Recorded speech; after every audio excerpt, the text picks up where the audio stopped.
Cançons fetes als anys 80 són cançons que pots pensar que han passat una mica d'actualitat.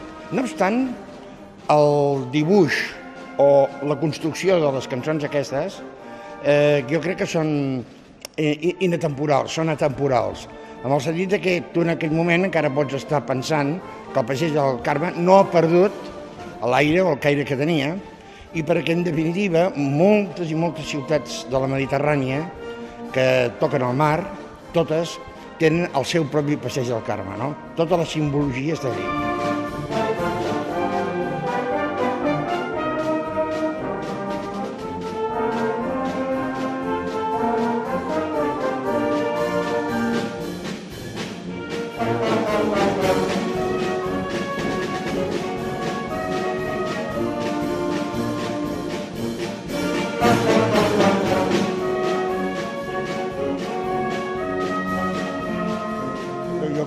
Jo crec que el món musical i el món de la composició i de la interpretació està oberta a qualsevol manera i formes de ser, no?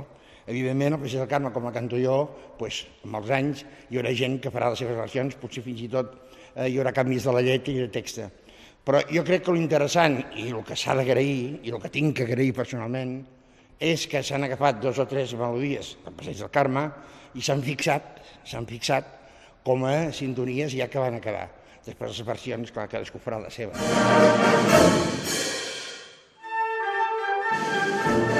Llavors he hagut d'anar investigant perquè no hi havia res escrit d'aquesta cançó i llavors a través d'uns companys d'aquí a Vilanova em van donar 4 papers de la partitura i el que he hagut de fer és adaptar-la per poder-la tocar. I el que hem intentat és donar-li una mica l'estil del Pere Tàpies.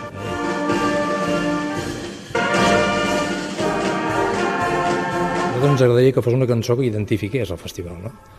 Una música, ho hem titulat una música pel festival.